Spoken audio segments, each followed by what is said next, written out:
네, 9월 25일 멤버십 라이브 파트 2 시작하도록 하겠습니다.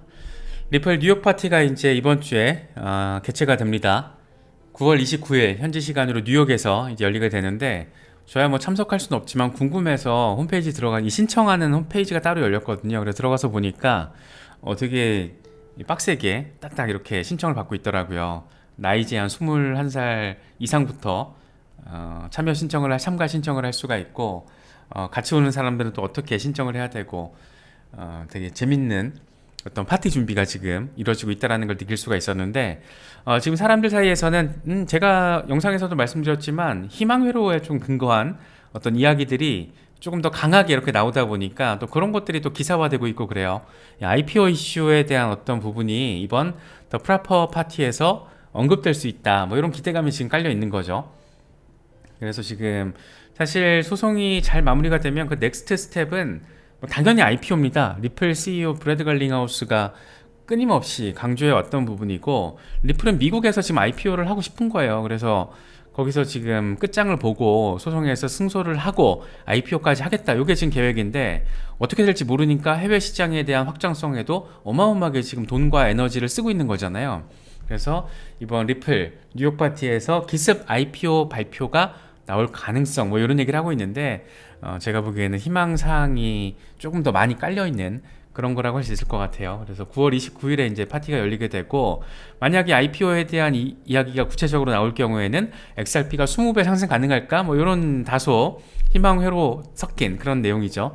물론 우리 입장에서 그렇게 되면 좋죠. 홀더 투자자들 입장에서는 뭐 10배든 20배든 XRP가 정말 이 가치를 반영한 시세를 보여준다라면 그것만큼 뭐 반가운 게 있겠습니까? 그런데 이거는 아직은 이 소송이 조금 긍정적으로 마무리된 그런 결과를 우리가 접하기 전에 이걸 너무 강하게 기대하기에는 IPO도 SEC 승인을 받아야 되는 건데 쉽지 않죠. 그래서 약간 너무 막연하게 좀 던지고 있는 게 아닌가. 그런데 그게 그 막연함이 너무 많은 사람들의 관심을 받다 보니까 이렇게 마이너 해외 크립토 미디어들에서는 이런 것들도 좀 기사화가 되고 있는, 굉장히 적극적으로 기사화가 되고 있어요. 그래서 그런 분위기 정도 알고 계시면 좋을 것 같아서 지금 가져와 봤습니다. 근데 지금 IPO 상황 같은 경우에는 린다 존스가 그런 얘기를 했었죠. 몇 달 전에 조기 IPO 가능성에 대해서 꽤 구체적으로 얘기를 했어요. 그래서 첫 번째는 근거가 뭐냐면 이 4월에 리플은 비공개 로드쇼를 진행을 했다. 비공개 로드쇼, 그러니까 잠재적인 투자자들을 모아놓고 마케팅을 했다라는 거죠. 근데 거기에 거물급도 많이 왔다는 거잖아요. 여기 또 한 가지는 이미 10억 달러 이상의 현금을 보유하고 있는데 이건 다분히 IPO를 위한 거다. 또 한 가지, 세 번째 근거로는 이 소송이 잘 마무리가 되면 수요 모멘텀이 생길 거다. 사실 이건 당연한 얘기죠. 소송이 긍정적으로 마무리되면, 예를 들어서 7월 13일 같은 경우에는 약식재판 판결이 절반의 승리로 나와줬잖아요.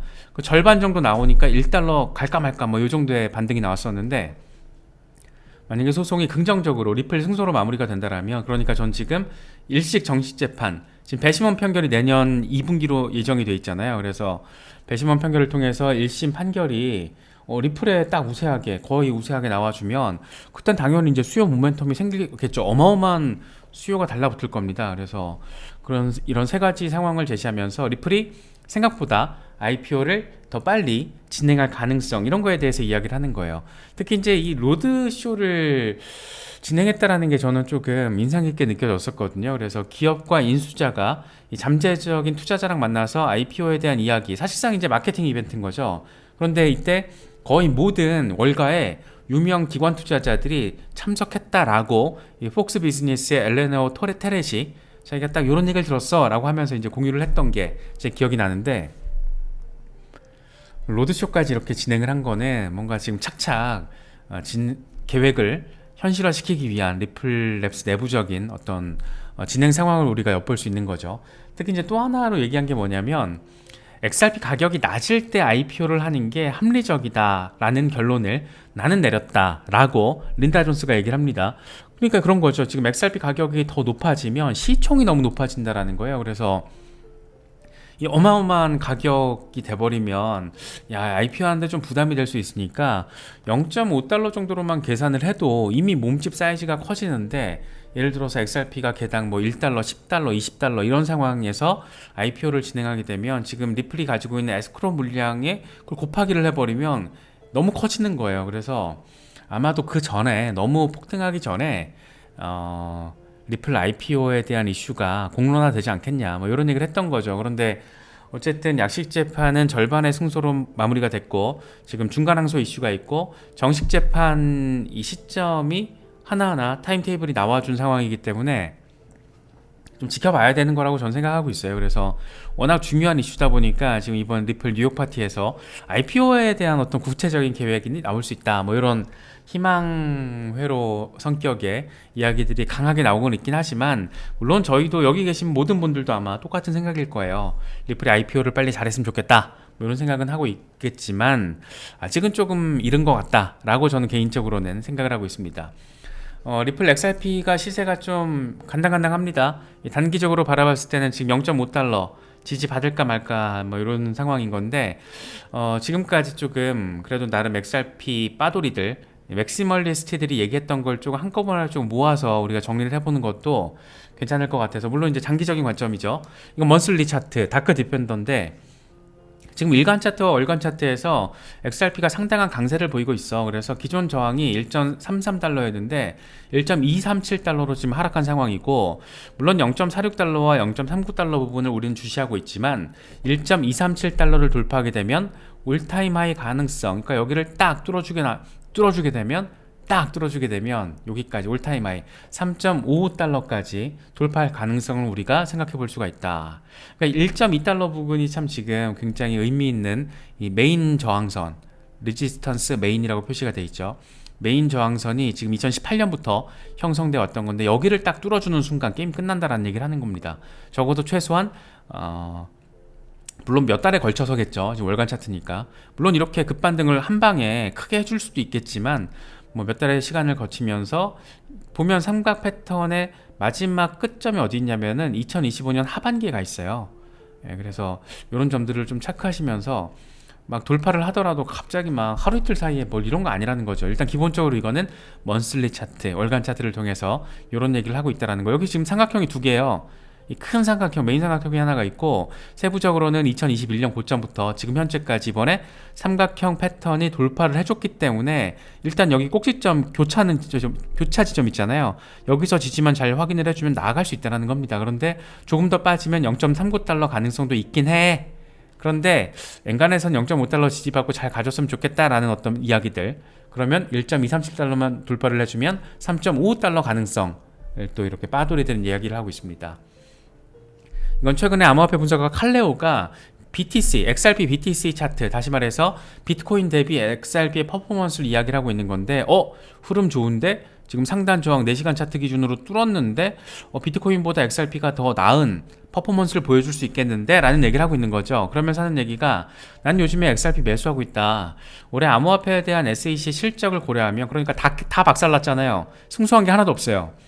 리플 포함해서 그걸 고려하면 항소 거부가 되고 이건 리플 소송과 관련해서 항소도 거부가 되고 그 이슈가 다시 XRP를 강하게 밀어 올릴 것으로 나는 기대하고 있다라는 얘기를 하고 있는 겁니다.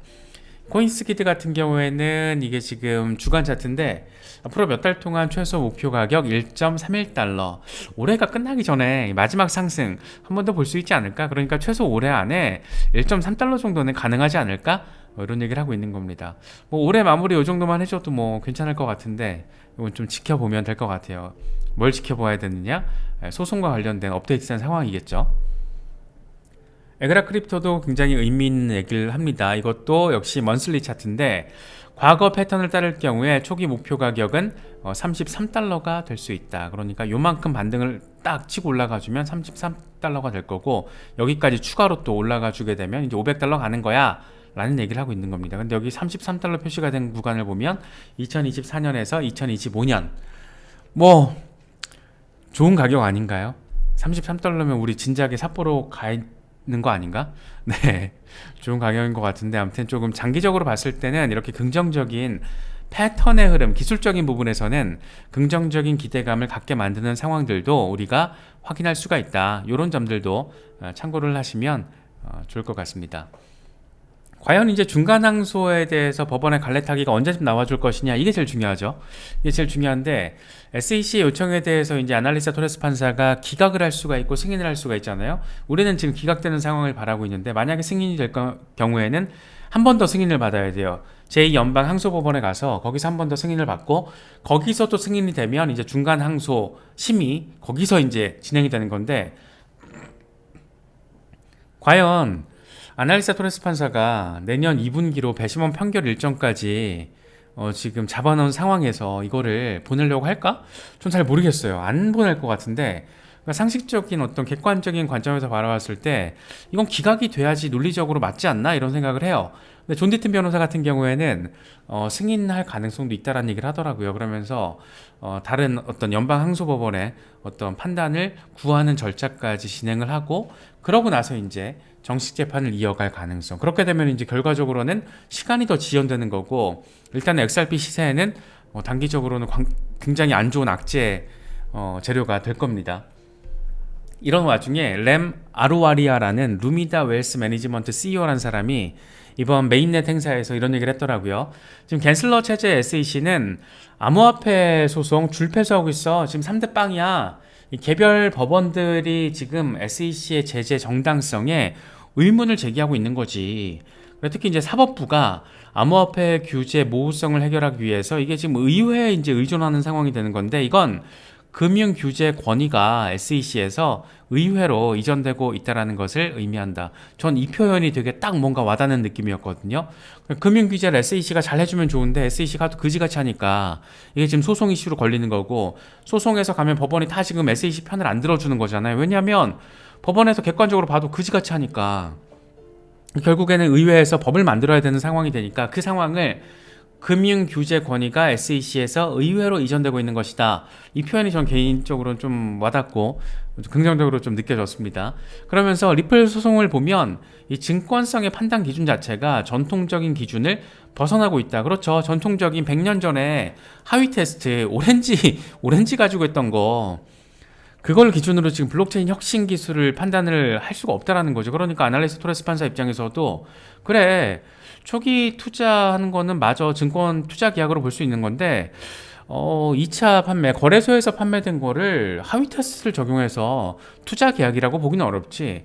이런 얘기 어떻게 보면 상식이잖아요. 우리가 XRP를 거래소에서 매수하면서 리플랩스와 투자 계약을 맺는다는 생각을 안 하잖아요. 그러니까 이게 법원에서 지금 상식적인 판단을 해주고 있는 건데, SEC가 미쳐가지고 이것들이 과거의 규제 권력, 규제 노름, 이런 거에 미쳐가지고 지금 날뛰고 있는 거잖아요. 그래서 결국에는 지금 CFTC의 법원이 힘을 더 실어주고 있는 거고, 디지털 자산이 이 상품으로 인정하게 되는 출발이 될 것이다. 뭐 긍정적으로 얘기를 하고 있는 겁니다. 그러니까 우리가 약간 그리고 있는 그런 상황에 대해서 비슷하게 얘기를 해주고 있는 거고, 그래서 결과적으로 게리 갠슬러는 SEC의 권위를 약화시키는 결과를 초래해서 신뢰, 명성, 집행 능력, 그러니까 SEC에 대한 신뢰, 명성, 집행 능력 모두 다 지금 타격을 안겼다. 누가? 쭈꾸미 대가리가.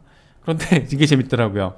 최근 인터뷰를 보면 현재 지금 게리 갠슬러는 패닉에 빠진 것으로 보인다. 이 인터뷰 기억나시죠? 우리가 다뤘던 건데 블룸버그랑 인터뷰를 했었죠.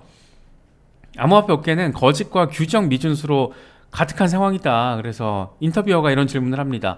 아니, 법원이 뭐라고 해도 제동을 걸어도 그런 생각은 안 바뀌는 건가 했더니 글쎄 꼭 그런 건 아니지라고 얘기를 해요. 그러니까 아니, 왜 내 생각이 바뀌어야 되는 거지라는 개같은 소리를 하는 건데, 당연히 엄청 비판받았죠. 당장 존 디튼만 하더라도 여기서 지금 법원은 대법원도 포함이 된다. 지금 이 새끼는 자신이 법 위에 있다라고 생각을 하는데 이건 과대망상증 환자의 실제 사례다. 이런 얘기를 하고 있는 겁니다. 뭐 리플의 CLO죠. 스튜어트 알데로티 법률 총책 이런 얘기를 합니다. 가장 우려가 되는 것은 이 선출되지 않은 관료가 법원 결정을 존중하지 않겠다라고 인정한 것이다. 이건 정말 충격적인 내용이다. 아니, 상식적으로 봐도 너무 충격적인 멘트잖아요. 글쎄, 법원이 뭐라고 판단을 해도, 법원이 재판을 통해서 사법부가 뭐라고 판단을 해도 글쎄 꼭 그러는 건 아닌 건데? 뭐 이런 얘기를 하는 겁니다. 미친 겁니다. 이건 정말 왜 이런지 모르겠는데 약간 지금 맛이 갔어요. 그러니까 이 사람이 얘기를 하는 거죠. 아, 이거 말 같지도 않은 소리 하는 거 보니까 패닉에 빠진 걸로 보인다. 미쳤죠. 사실 정말 게리 გან슬러 같은 경우에 더 괘씸한 건 그거죠. 이 사람은 블록체인 혁신과 관련해서 관가에 그 누구보다 정확히 알고 있는 사람이에요. 그런데 이렇게 정치적인 정치인으로서 지금 역할을 하다 보니까 과거의 입장, 멘트 모든 걸 다 뒤집고 지금 암호화폐 업계 조직에 나섰잖아요. 왜냐하면 SEC의 규제권 밥그릇을 다 가져와야 되니까. 그런데 너무 우악스럽게 가다 보니까 소송에서 다 지금 패소하고 있고 3대 빵 다 패소하고 있고, 이걸 또 지금 중간 항소라도 해보겠다고 소송 가지고 정식 항소도 아니고 이렇게 지금 바보같이 약간 우스꽝스러운 모습을 보이고 있고, 참 아쉬워요. 어떤 게리 겐슬러 같은 경우에는 이 트레디파이 영역에서 디파이로 영역으로 넘어가는 이 과도기적인 관점에서 미국 최고 금융 규제 기관의 수장으로서 정말 전설이 될 수도 있었던 인물인데 지금 약간 거지 같은 인간이 된 거죠. 이 정치 권력에 어떻게 보면 게리 겐슬러도 희생자라고 표현할 수 있는 부분이 있지만, 어쨌든 SEC 위원장으로서 게리 겐슬러의 어떤 상황을 보면, 야, 이게 참 SEC 신뢰, 명성, 집행 능력 모두 다 지금 겐슬러가 초래를 하고 있다. 참 안타깝죠. 이 사람도 MIT에 있을 때만 하더라도 굉장히 신망받는 교수, 제자들로부터 신망받는 사람이었는데 지금 뭐 거의 쓰레기 취급받고 있으니까 좀 아쉬운 부분입니다.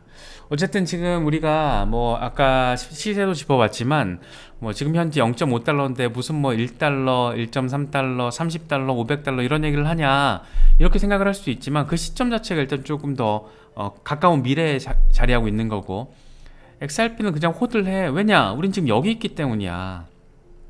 이 밈 너무 재밌지 않나요? 우린 지금 여기 있어. 이 지금 이 벽돌 전화기, 이게 아령 대용이라는 막 그 비아냥을 받았던, 저게 전화기냐 아령이냐 운동기구냐 막 이런 얘기 있었잖아요. 그런데 여기 있다. 아직 멀었어. 아이폰까지 가려면 정말 아직 멀었어. We are here. 우리 여기 있어. 그러니까 XRP 호들 하면 돼. 이런 얘기를 하고 있는 거죠. 그래서 잘 모르겠어요. 저도 XRP가 정말 어느 정도의 시세 반등, 그러니까 가치를, 시세가 어느 정도 반영을 하게 되는 그 시기가 언제쯤, 또 얼마나, 어떤 얼마가 되는 거죠. 그 숫자 얼마나 될지는 알 수 없겠지만, 이런 차트 분석을 보고 있으면 수긍되는 부분도 있고, 다만 이제 개인적으로는 저희 이제 10달러를 목표로 해놨잖아요. 그래서 XRP 10달러 이 정도만 가도 우리는 삿포로 가는 거니까. 그래서 이런 부분들 조금 어질어질하긴 한데 조금 길게 바라보면 분명히 기대 포인트가 될 수 있는 부분도 있다. 이런 점들도 좀 참고를 하시면은 조금 더 도움이 될 수 있지 않나, 그런 생각이 듭니다.